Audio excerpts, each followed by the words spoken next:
Ok, bueno, bienvenidos a otro episodio de Poco un Todo. Hoy estamos Ariel Segal y este servidor Isaac Nahon Serfati para conversar de un tema que no siempre es bien entendido, sobre todo en el mundo latinoamericano, en el mundo también de habla hispana en general, que es el sionismo. ¿Qué es realmente el sionismo? Hemos escuchado, particularmente después del ataque de Hamas del 7 de octubre de 2023, muchas veces la palabra sionista, sobre todo en un sentido muy negativo, acusando a los sionistas, por ejemplo, que implícitamente quiere decir al Estado de Israel de cometer crímenes, de cometer incluso genocidio, eh, al sionismo como una ideología que ha promovido el colonialismo o una forma de neocolonialismo que conquistó y ocupó las tierras de los árabes palestinos, etcétera, etcétera. Entonces, con Ariel quisiéramos conversar de este tema porque Ariel realmente es un gran conocedor de la cuestión sionista, estudió justamente en su maestría y doctorado estudios, temas asociados con la vida judía, con la realidad del Medio Oriente, historiador, y nos va a dar una visión de lo que es realmente el sionismo, de las corrientes que existieron y que de alguna manera existen todavía en el sionismo, y también vamos a conversar de por qué el sionismo ha pasado a ser casi una mala palabra entre activistas y muchos universitarios. Así que bueno, Ariel, cuéntanos primero qué es el sionismo. Sí, bueno, un placer, Isaac. También antes de comenzar, vamos a recordar y honrar la memoria de Roberto Madrigal, que fue uno de nuestros invitados en nuestro podcast. Si recuerdan, Roberto lo invitamos como especialista de cine, que lamentablemente falleció hace pocos días. Y bueno, siempre lo tendremos en nuestra memoria porque además participábamos en un grupo también común de análisis de películas. Sí, Pero sí. ahora entro al tema. Eh, bueno, el sionismo significa simplemente el movimiento nacional del pueblo judío que desde finales del siglo XIX se organizó para tratar de hacer que el pueblo judío retornara a la patria ancestral. Esa patria ancestral es donde hoy está el Estado de Israel y los territorios en disputa con los palestinos, Cisjordania y Gaza, básicamente. Se podría hablar que hay lugares que son parte de Líbano, lugares que hay partes de Jordania, en términos generales, porque depende de a qué llamamos patria ancestral.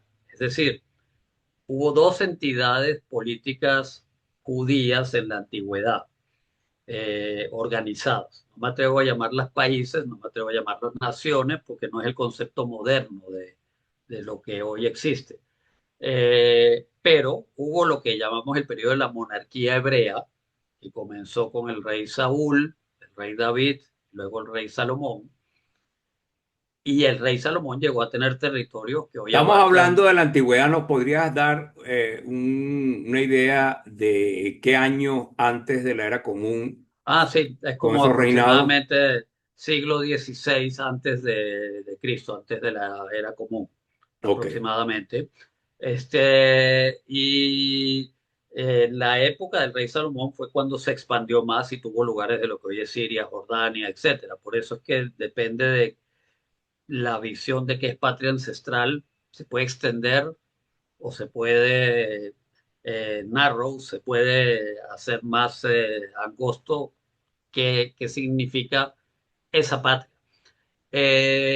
Luego de la muerte del rey Salomón, ese reino se dividió y existieron dos reinos en paralelo. Uno que se llamó la monarquía israelí o de Israel, entonces se llamó la monarquía o el reino de Judea.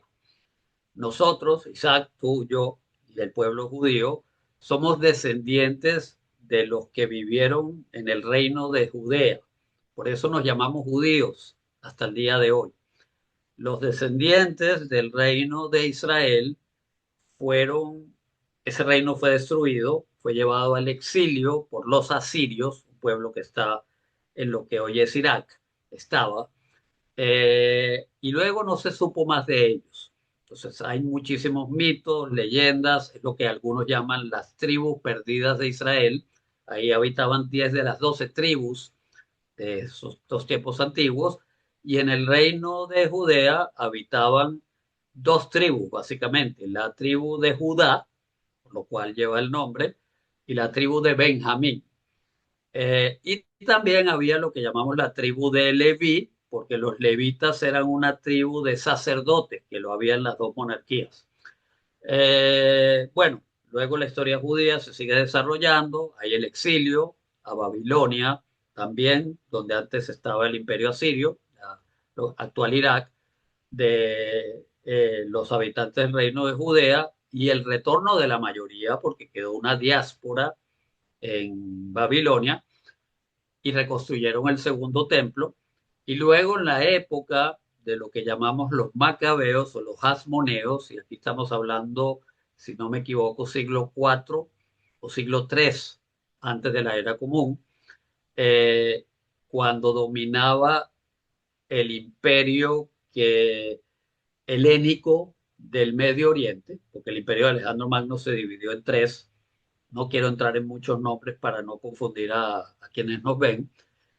Hubo básicamente casi un siglo en la cual judíos que se opusieron a ese imperio helénico lograron crear de nuevo una entidad política nacional, y luego de un año, de un siglo, perdón, con la llegada de los romanos, pasaron a tener un grado de autonomía, pero ya no era de independencia, hasta la destrucción del segundo templo en el año 70 después de la era común. Eh, entonces, obviamente, el movimiento sionista lo que buscaba era el retorno de los judíos, ya no en la diáspora, porque la diáspora es cuando existe un centro donde vive un pueblo y voluntariamente se vive en diferentes partes del mundo.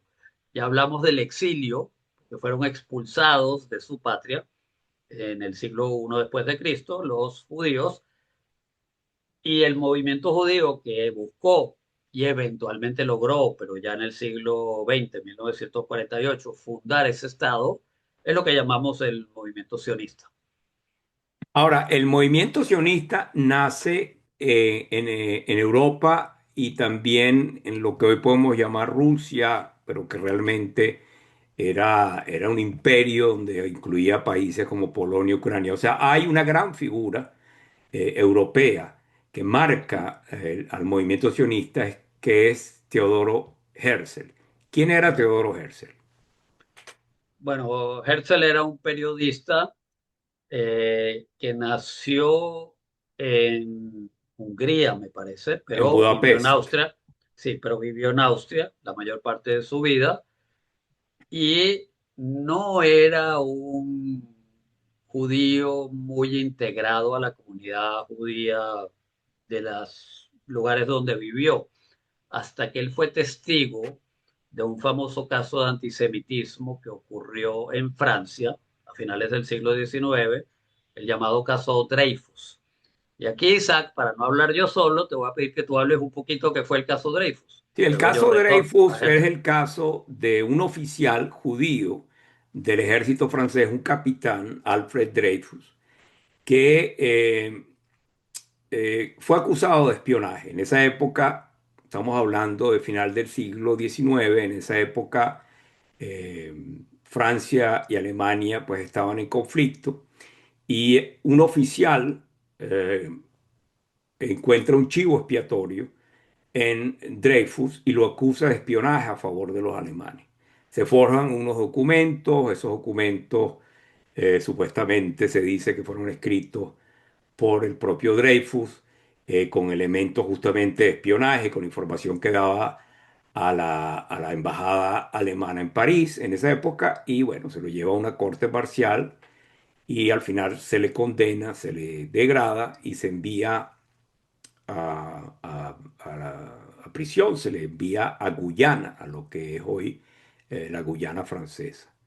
La famosa isla del diablo, En la le famosa Isla llamaban del Diablo, exactamente. Entonces, Herzl, que era un periodista que cubría, era corresponsal en París de un periódico austríaco, pues cubre el proceso contra Dreyfus, que además generó dos grandes campos en Francia: los pro de Dreyfus, entre los que estaba el famoso escritor Émile Zola, y los anti-Dreyfus, que eran virulentamente, además, antisemitas.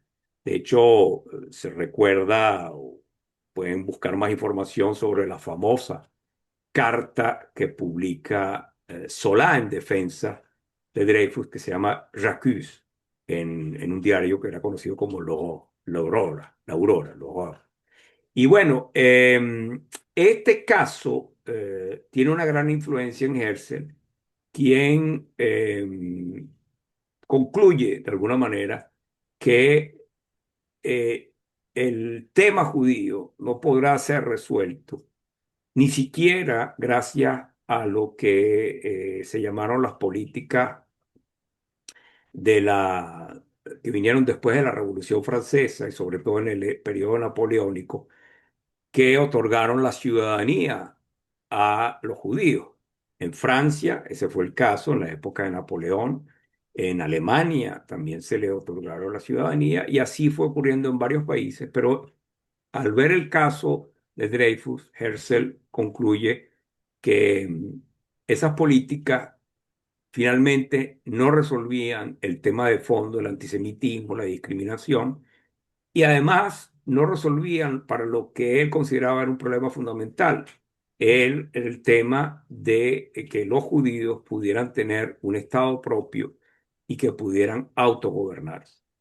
Y es a partir de allí que él lanza lo que después se va a conocer como el movimiento sionista, la organización sionista, y escribe un panfleto, se puede decir, un libro, que es como el programa prácticamente de ese movimiento sionista que se llama El Estado Judío. correcto. Ese libro lo termina escribiendo en el año 1904. La fundación oficial de el movimiento sionista, o lo que se llamó la organización sionista, que tuvo su primer congreso en Basilea, Suiza, es en 1898, y él invita a varios personas que estaban de acuerdo con él, judíos, que estaban de acuerdo con él, tanto en Europa como en el Imperio Ruso. Incluyó también ciertos judíos de la India, eso es poco conocido, ciertos judíos de África, de los países árabes, Marruecos, por ejemplo, y algunos judíos que vinieron también de Estados Unidos.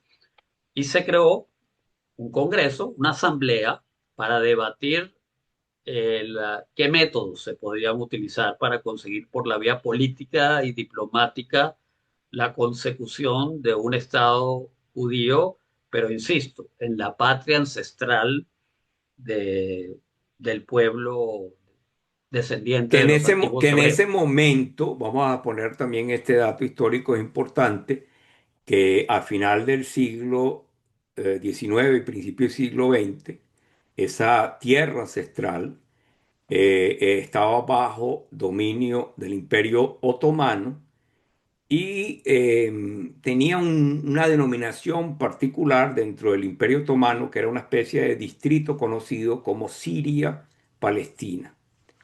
Y entonces, entre los esfuerzos diplomáticos que menciona Ariel, de Herzl y del movimiento sionista, era de alguna forma convencer al sultán primero, al jefe, la cabeza del Imperio Otomano, que Turco otomano, bueno, que turco se sepa otomano, sí, que eran turco turcos. otomano, que pues diera como su autorización para que comenzara un proceso primero de adquisición de tierras, porque esas tierras había que comprarlas, y segundo, vamos a utilizar el término que se utilizaba, de colonización de esas tierras, ¿no? Cosa Eh, que no llega, digamos, a buen término porque el imperio turco otomano no ve con agrado esa idea. Correcto. Ahora, es importante también señalar que hubo un pequeño grupo en el Congreso sionista que planteó la posibilidad de lo que llamaron el proyecto Uganda, porque en esa época el país que hoy es Uganda era posesión del Imperio Británico. Y bueno, si la solución que estaban buscando los judíos era un territorio donde crear una nación, los británicos ofrecieron esa opción, pero el Congreso sionista, que se reunía anualmente, en el momento cuando se hizo esa propuesta, de una manera abrumadoramente mayoritaria, rechazó esa idea porque, insisto, el vínculo tenía que hacer con el antiguo territorio que le perteneció a los judíos y Dos no, cosas, no, dos cosas al respecto, con respecto a Uganda y con respecto a ese territorio que los judíos conocieron siempre como la tierra de Israel. Con respecto a Uganda, y tú me confirmarás si esto es cierto, el grupo que propuso esa opción, que de hecho no es Uganda el país que conocemos hoy en día, son territorios más bien que corresponden a Kenia, sí, esa opción se planteó como una opción temporal. Digamos que sería porque hay que recordar que sobre todo en el Imperio Ruso, los judíos sufrieron muchísimas persecuciones, lo que se llamaron los pogromos. Hay, masacres. lamentablemente, Sí. sí, fueron episodios de masacre, de saqueos, pero cosas terribles que ocurrieron en la zona del Imperio Ruso. Y esos judíos empezaron a migrar hacia Europa Central, sobre todo hacia el área del Imperio Austrohúngaro, escapando justamente de esas persecuciones. Eran judíos muy pobres. Y yo he leído que la propuesta de Uganda, vamos a llamarla de Uganda, pero que probablemente era territorio más bien en lo que hoy es Kenia, era una propuesta para poder darle refugio temporal a esos judíos que escapaban de las persecuciones en el Imperio Ruso. Sí, y sobre la tierra de Israel ibas a Y decir sobre algo. la tierra de Israel hay que decir algo. Si bien es verdad que gran parte del pueblo judío, eh, digamos, vivía en el exilio, por llamarlo de alguna manera, vivía disperso en el mundo, siempre hubo una presencia judía en la tierra de Israel, en la Y ciudad de Jerusalén. un, sí, y un anhelo permanente de Y retornar que aparte del estaba anhelo que estaba en las en la, plegarias, en la cultura judía, eh, en la música, en las en la canciones, música y en una total. cantidad de cosas, había una presencia pequeña, pero Sí, siempre permanente, de judíos en la ciudad de Jerusalén, en la zona de Tiberíades, más hacia el norte, en una ciudad que tuvo, digamos, una gran importancia en el desarrollo de la mística judía, la cábala. como, Ajá. como Safed, etcétera, etcétera. Entonces, esa aspiración incluso llegó a manifestarse en movimientos que podríamos llamar etnorreligiosos de los judíos para retornar a esa tierra ancestral ya en el siglo XVII, por ejemplo. El movimiento que se dio alrededor del falso Mesías, que emergió justamente en Turquía, en el marco del Imperio Otomano, conocido como Sebatay Tzvi, entre otras cosas, proponía el regreso masivo de los judíos a la tierra ancestral de Israel. Y quiero agregar algo, Isaac, que es muy importante para que quienes nos escuchan, nos ven, comprendan ese vínculo profundo entre el pueblo judío con el territorio donde hoy está el Estado de Israel. El nombre Siria-Palestina no es ni siquiera un nombre que le puso a esa colonia o a esa provincia el Imperio Turco Otomano. Ese nombre viene del siglo I. Ese es el nombre que le puso el emperador Adriano después de la destrucción del Segundo Templo. Él era el emperador, cansado de las revueltas judías contra el imperio, decidió que para hacer olvidar definitivamente a los judíos la posibilidad de una independencia, de tener autonomía en ese territorio, erradicar incluso el nombre Judea y cambiarlo. Y le llamó la provincia o la colonia de Siria-Palestina. Hasta el día de hoy, Siria sabemos que ya se le conocía antiguamente el territorio donde hoy está el país, que tiene el país árabe. El nombre Palestina sigue siendo un misterio, pero la mayor teoría que hay es la siguiente. Recuerden que en la Biblia, en las historias de la época de la monarquía hebrea, la de Saúl, David y Salomón, sobre todo la historia de David y Goliat, el pueblo hebreo luchaba contra cuál vecino, un vecino llamado los filisteos, que no eran árabes y no eran musulmanes, porque el Islam surge en el siglo VII, Claro, después de claro. la era común, y los árabes vivían en la península arábiga, que es donde hoy está Arabia Saudita, Qatar, Yemen, Ujú. etcétera. Era un pueblo de la antigüedad con una religión politeísta, etcétera, pero como por muchos siglos hubo confrontación entre el pueblo hebreo y el pueblo filisteo, la teoría es que el emperador Adriano, para humillar al pueblo judío, decidió llamar ese territorio con el nombre Siria Filistea, que el latinizado queda como Palestina. Claro. Ahora, volvamos un poco. Todo esto que estamos diciendo, me parece importantísimo decir esto, no implica que los árabes actuales que viven en Gaza o Cisjordania no puedan tener derecho a tener Claro, un claro, eso no Estado. desmerita la No, no, reivindicación de los árabes palestinos. Ahora, sí, vamos a volver a los tiempos un poco más recientes, porque ese movimiento, a pesar de que Herzl y después los que lo siguieron, eh, digamos, desarrollaron todo un programa de acción, ese movimiento no logra realmente su cometido, sino hasta 1948. Digamos, ocurren muchas cosas desde principios del siglo XX hasta 1948, la Primera Guerra Mundial. Hay un cambio, digamos, en quién controla ese territorio de Siria-Palestina. Sobre todo se crea lo que después se conocería como el mandato británico sobre Palestina, que incluía también lo que hoy se conoce como Jordania. Eso después de la Primera Guerra Mundial. Después viene la Segunda Guerra Mundial y sabemos que durante la Segunda Guerra Mundial se produce la Shoah, conocida también como el Holocausto, donde una gran parte del pueblo judío es masacrado por los nazis y sus colaboradores. Y es entonces hasta 1947, 1948 cuando el objetivo del movimiento sionista se concretiza con la fundación del Estado de Israel. ¿Qué nos puedes decir al respecto? ¿Por qué, digamos, cuáles son los principales obstáculos que encuentra el movimiento sionista para llegar a ese objetivo de independencia en 1948? sí, bueno, primero no hubo aceptación de las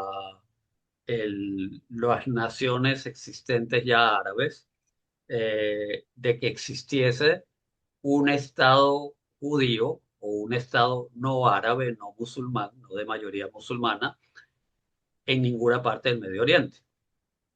Y la respuesta de todos los países árabes fue un no determinante. Y como esto era una propuesta de división que había desde el río Jordán hacia el mar Mediterráneo, los territorios que hoy conforman las zonas disputadas entre Israel y los palestinos, eh, la ONU mandó una comisión y esa comisión determinó una división para crear ahí un Estado árabe y un Estado judío. el movimiento sionista aceptó esta propuesta, que ese movimiento sionista ya estaba instalado en lo que hoy es Israel, la ciudad de Tel Aviv, y los países, los gobiernos árabes hicieron lobby para que esa resolución no fuese aceptada en la ONU. Hubo una votación, tenía que ser por una mayoría de 2 tercios, se lograron los 2 tercios, y entonces formalmente eso implicaba que los británicos tenían 6 meses para retirarse. Esto fue en noviembre del año 47. Los británicos para mayo del 1948 tenían que retirarse de ese territorio y tenía que crearse el Estado judío y el Estado árabe, que hoy sería Palestina. Lo que pasa es que los ejércitos árabes entraron inmediatamente a invadir al nuevo Estado judío, no lograron destruirlo y se formaron unas fronteras temporales, un armisticio con Egipto, con Jordania, con el Líbano, con Siria, los estados vecinos.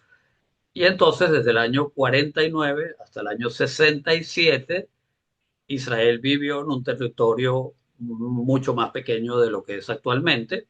Cisjordania, la parte que hoy reclaman los palestinos principal entre Israel y Jordania, quedó en manos de Jordania, incluyendo la el ciudad rey, vieja de Jerusalén. correcto, incluyendo Jerusalén Oriental y toda la ciudad antigua, Ujú. amurallada. Eh, y la, y la anexaron. ¿Qué significa anexar? Esto es ¿Quién muy la anexó? importante. Jordania.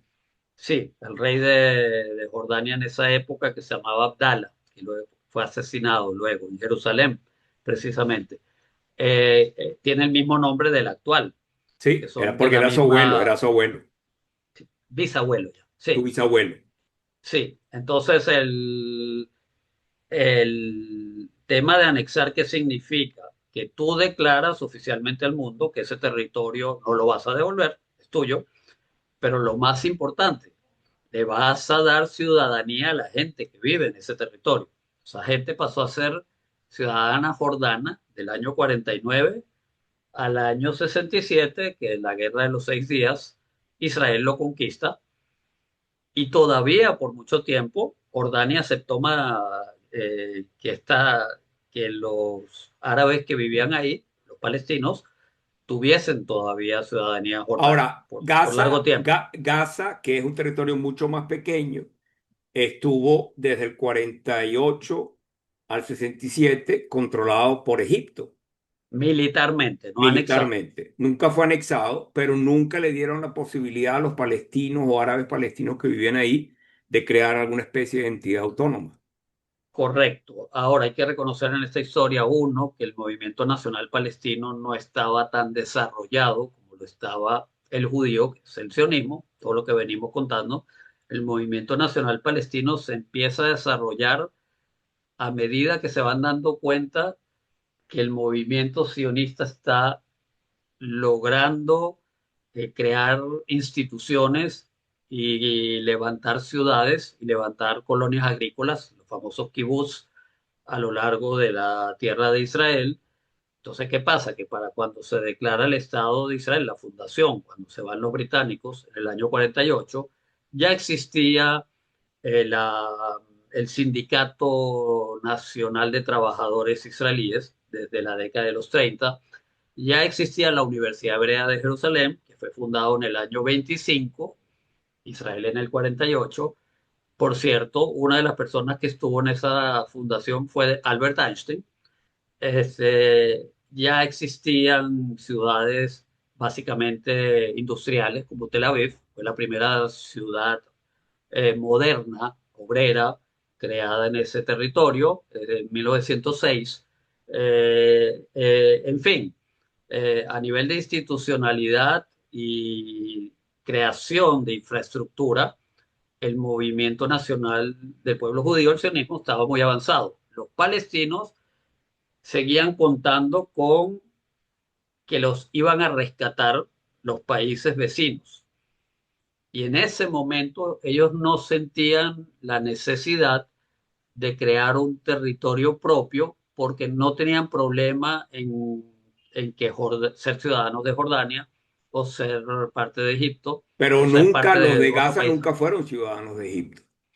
No, no lo fueron, pero tampoco se lo plantearon durante largo tiempo, porque al Ahora, final el movimiento nacional palestino, de manera ya, eh, de manera oficial, nace en el año 1964, bien tardío, la OLP, la famosa Organización de Liberación de Palestina, y nace en una reunión de la Liga Árabe en el Cairo, y tuvo un líder que duró muy poco, y a los 2, 3 años ya era Yasser Arafat, el, el famoso Yasser Arafat. Ahora hay algo que quiero volver con el tema del sionismo antes de entrar a la actualidad. El sionismo siempre tuvo diversas corrientes, no era como cualquier movimiento político, no tenía, no era homogéneo. Entonces, habían sionistas como Herzl que soñaban crear una especie de nación a la europea, democrática, laica, etcétera, en la futura Estado judío, en Israel. Habían sionistas religiosos que soñaban con crear un Estado basado en la ley judía, la antigua ley judía, en ese Estado que podía ser semidemocrático, en el sentido de que no iban a obligar a que toda la población tenía que comportarse de acuerdo a esa ley judía, pero las bases, ciertas bases de las leyes iban a basarse en la llamada alajá, la ley de, de la Torá, del antiguo, eh, del libro sagrado del judaísmo. Había judíos que venían de Rusia influenciados por lo que luego iba a ser el comunismo, el socialismo, el marxismo, son los que crearon los kibbutz, que eran sociedades igualitarias y soñaban con crear una especie de paraíso igualitario en, en el futuro Estado de Israel. Entonces, las vertientes eran diversas. y Ella había el movimiento revisionista, no podemos olvidarlo. a eso iba. Y entonces, porque ese es un tema que sí está muy vinculado con las cosas que están ocurriendo hoy. El movimiento revisionista fue fundado por un señor llamado Jabotinsky en Europa y coqueteaba un poco en sus inicios, y hay que reconocerlo, con el fascismo italiano. Jabotinsky fue admirador de Mussolini hasta que Mussolini se volvió aliado de Hitler. Y la visión de ellos era algo militarista, era bastante, bastante nacionalista. Los herederos del movimiento de Jabotinsky son los que formaron el actual partido, bueno, partido que existe desde la fundación de Israel, pero existe hasta el día de hoy y lidera el gobierno actual, que es el Likud, es el partido de Bueno, Netanyahu. ese partido sufrió transformaciones porque se llamaba realmente Herut primero, ¿no? Correcto, Libertad. correcto. Y después, por una serie de fusiones y de cambios, termina siendo el Likud de hoy en día, que es el partido mayoritario que apoya a Netanyahu. Pero vamos a entrar en el tema que asomamos al principio. Hoy, pero esto no es nuevo, cuando se habla de sionismo y de sionista, en muchos ámbitos tiene una connotación extremadamente negativa. Sí, Primero porque se la asocia con un movimiento neocolonial, con un movimiento que representaba los intereses de los imperios, en su momento el imperio británico, más recientemente el imperialismo de Estados Unidos.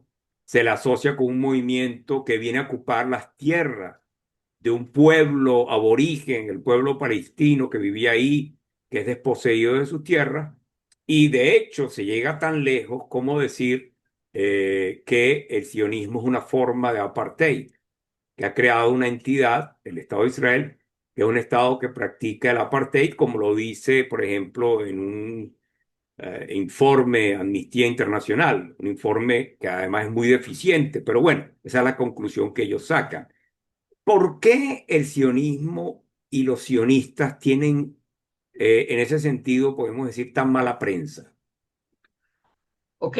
El comienzo de esta historia es porque cuando se funda el Estado de Israel, el la negación total de los gobiernos del mundo árabe y el mundo musulmán. Y cuando digo el mundo musulmán es porque no todos los árabes, no todos los musulmanes son árabes. Los árabes son los que están en el Medio Oriente, pero hay países como Pakistán, como Irán, que son persas, como los turcos, que tampoco son árabes, etcétera, etcétera, etcétera. Todos estos países no querían reconocer que existiese un país no árabe en el Medio Oriente. En este caso es judío, pero si hubiera sido cristiano, si hubiera sido budista, probablemente la historia hubiera sido igual. Eh, entonces, no querían ni siquiera llamarlo por el nombre que el movimiento sionista le puso a ese país, que es Israel. Y el nombre que utilizaban constantemente era el enemigo sionista y usaban otros epítetos que no voy a mencionar acá, que para referirse al Estado de Israel, pero siempre acompañado por sionista, sionista, sionista. Entonces, obviamente era como peyorativo, era como una mala palabra para el mundo árabe musulmán. Luego, la izquierda radical, ya desde la época de la misma fundación de Israel, como el Estado de Israel poco a poco se fue haciendo gran aliado de los Estados Unidos, primero por razones de supervivencia, porque en la Guerra Fría la mayoría de los países árabes eran aliados de la Unión Soviética y los armaban. Y entonces Israel necesitaba tener una relación cercana con la otra gran potencia de la época de la Guerra Fría. Entonces no fue inmediato. La, el gran vínculo, el que conocemos hasta el día de hoy entre Estados Unidos e Israel, comienza en realidad en la década de los 70, finales de los 60, comienzos de los 70. Antes Israel tenía más amistad con Reino Unido, con países europeos, etcétera. Más E incluso con Francia, que después se enfría mucho la relación con Francia porque De Gaulle, que se acerca a los árabes, sobre todo durante el proceso de descolonización de Argelia. de Argelia y en África y en otros países, él se empieza a acercar a los países árabes y eso tensa las relaciones entre Francia e Israel. Pero hay que recordar que hubo una relación muy cercana de cooperación científica y militar entre Israel y Francia. O sea, por ejemplo, Israel logra tener un reactor nuclear y se dice que incluso, aunque nunca lo ha confirmado, bombas nucleares, entre otras cosas, gracias a la cooperación con los franceses. El famoso reactor nuclear de Dimona en Israel fue un proyecto que se hizo con franceses. Y mucho del armamento, por ejemplo, la gran victoria de Israel en la Guerra de los 6 Días, que empezó con la destrucción de la aviación egipcia en tierra, fue gracias a los Mirage que Francia Sí, le vendió a Isaac, pero Israel. ves una sonrisa en mí porque me da la impresión, si recuerdo bien, que el tema de los Mirage fue espionaje israelí que se robó los planos de cómo se hacían los Mirage. Bueno, Creo que no, fue no, una realmente los colaboración. Mirage, probablemente Israel los mejoró como siempre ha hecho Israel con el armamento que compra de otros países. Pero lo que quiero decir es que tienes razón, al principio de la existencia del Estado, primero incluso la Unión Soviética tuvo una posición favorable Correcto. a la existencia de Israel. En el voto de 1947 en la Asamblea de las Naciones Unidas, en ese momento... quien lideró ese voto por la delegación soviética fue Andrei Gromyko. Eh, pues Stalin ordenó que se votara a favor de la partición. Lo que pasa es que la pretensión de Stalin era que Israel, al tener, digamos, en ese momento un gobierno con inclinaciones de izquierda, era un poco la tendencia del partido que dominaba en Claro. esa época la política israelí, y a la cabeza estaba David Ben Gurión de ese partido, el MAPAI, el Partido Socialista, después laborista. Él pretendía que iba a haber un acercamiento entre Israel y la Unión Soviética, acercamiento que no se da y ruptura que se da cuando Israel apoya a Francia y al Reino Unido en una campaña contra Egipto en 1956, la campaña del Sinaí. Pero, y ahí Rusia asume una política, la Unión Soviética más bien, asume una política abiertamente anti-israelí y abiertamente antisionista, porque algo que hay que recordar en digamos, en esta diabolización del sionismo, es el papel que jugó la propaganda soviética en esa diabolización del sionismo. Sí. Y es verdad, en conjunto con muchos países árabes y musulmanes y con movimientos de izquierda que estigmatizaron al sionismo Y y que, utilizaron, por cierto, un documento utilizado por el Imperio Ruso sí, zarista, forjado. antisemita, para vincularlo también con Israel, con el Ahora, sionismo, que se llama los Protocolos de los Sabios de Sion, que hablaba de un complot mundial de los judíos contra los gobiernos de todo el mundo. Y eso circuló mucho en el mundo árabe, en el mundo musulmán, en los países comunistas, y es parte de la explicación, que es mucho más compleja, pero parte de la explicación de por qué la izquierda radical prosoviética era tan antisionista. Entonces, también la izquierda radical empieza a utilizar el término, en vez de llamar Israel o israelíes, habla de sionistas o sionismos de una manera peyorativa, como si son colonizadores, como si son gente que fue allá a quitarles territorios a una población autóctona, dentro de un tema que es muy complicado, porque es cierto que los árabes de mayoría musulmana habitan ese lugar, son mayoría o eran mayoría desde el siglo VII hasta la caída del Imperio Turco Otomano, y un poco más. Eh, pero el movimiento sionista logra que haya una migración tal de judíos que los judíos se vuelven mayoría.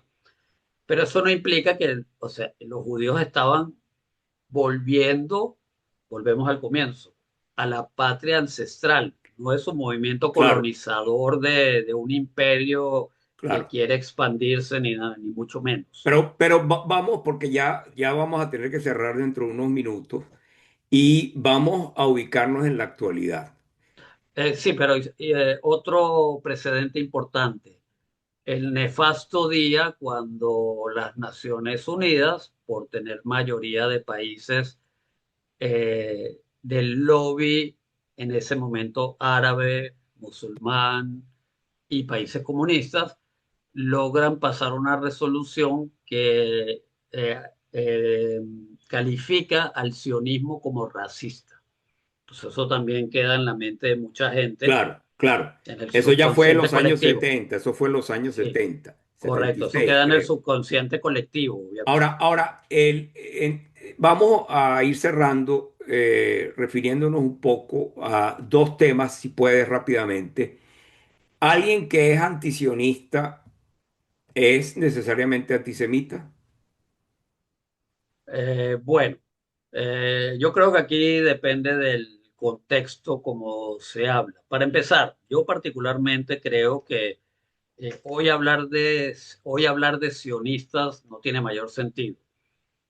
Puede tenerlo desde un punto de vista poco filosófico, intelectual, académico, etcétera, pero en lo político, en lo cotidiano, etcétera, el objetivo del sionismo era crear un Estado de mayoría judía, en su concepción más amplia que significa el judaísmo, ¿okay? Culturalmente, no necesariamente religiosamente, que a su vez fuese un Estado democrático y que a su vez fuese un Estado en la tierra de Israel, en la antigua tierra de Israel.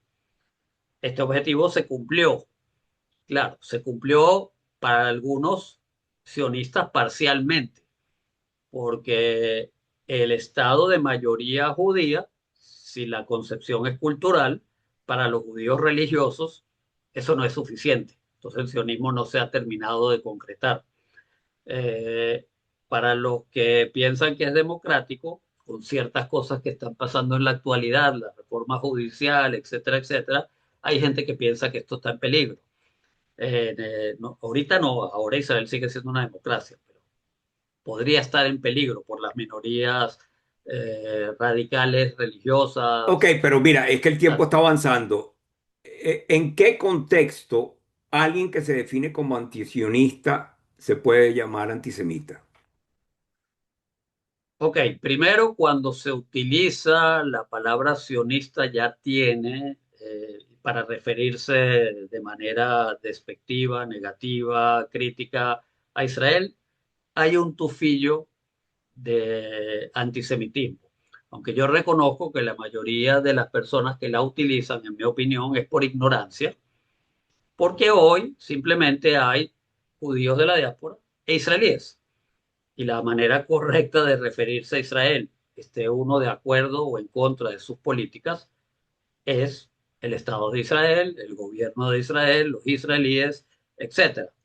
Entonces, ¿para qué utilizar un término que justamente se fue degradando, se fue volviendo a nivel mayoritariamente en la opinión pública un término que se asocia con algo negativo, Ok, cuando puedes decir perfectamente Israel? Entonces, claro, para mí, pero la mayor, no será que también en algunos contextos ser abiertamente antisemita y hablar directamente mal de los judíos o expresar odio o prejuicios contra los judíos está muy mal visto, sobre todo después de la Segunda Guerra Mundial, y entonces se obvio, ha elegido al sionismo como una nueva palabra para hablar mal y odiar a los judíos. sí, una nueva vieja palabra, pero sí, O estoy sea, de se ha acuerdo. resignificado la palabra, porque ya la palabra antisemita tiene una serie de connotaciones y entonces es más fácil expresar el antisionismo. Sí, es decir, para mí muchos políticos, mucha gente muy ideologizada desde un punto de vista radical, sobre todo de izquierda, pero también puede ser de derecha, hoy utilizan la palabra sionismo porque no quieren utilizar la palabra judaísmo. Y toda persona que viva en Israel, en vez de ser israelí o ser judía, y todo judío que apoya no al gobierno de turno de Israel, sino que apoya incondicionalmente el derecho a existir del Estado de Israel, cosa que yo no lo tengo que explicar como venezolano, ni tú, ni nadie, como peruano, como canadiense y tal. Eh, Tú no tienes que estar constantemente justificando el derecho de tu país a existir. Eso sí pasa con Israel, mucho. Entonces, Eh, allí hay casi un elemento de antisemitismo. Pero tenemos que ir Obviamente. cerrando, Ariel. Pero hay mucha ignorancia también. Eso lo hablamos en nuestro programa anterior Claro, con y nuestro este invitado. programa esperemos que ayude a la gente a informarse mejor, que genere curiosidad en la gente, que la gente hoy por hoy busque información en sitios confiables, que contraste información también es muy importante. Y yo creo que ese es parte del objetivo siempre de Sí. Poco un Todo, ¿no? Pero para terminar, yo te quiero preguntar, Isaac, en tu universidad en Canadá, ¿se utiliza mucho en el medio académico la palabra sionista con una connotación antisemita? Sí, sí. Sobre todo en el mundo de las ciencias sociales y las humanidades, es cada vez más común que la palabra sionista tenga, siempre que se usa, connotaciones muy negativas. Sobre todo en ámbitos como la historia, sobre todo en ámbitos como la ciencia política o la antropología, sí. Es algo lamentable, pero es una realidad A ti particularmente te han acusado de ser sionista entre comillas, porque para mí no es una acusación, pero De alguna manera sí, de alguna manera sí. Pero bueno, creo que hemos hecho por lo menos un poco de esfuerzo, sobre todo Ariel, que es un gran conocedor del tema, para explicarle al público la historia del sionismo, cómo el sionismo se desarrolló y por qué hoy en día el sionismo en ciertos contextos, en ciertos ámbitos, tiene una connotación negativa. Esto es un tema que da para mucho más, pero vamos a dejarlo hasta aquí por hoy. Muchísimas gracias, Ariel, y gracias. me despido de nuestra audiencia hasta un próximo de Poco un Todo. Gracias. Hasta luego.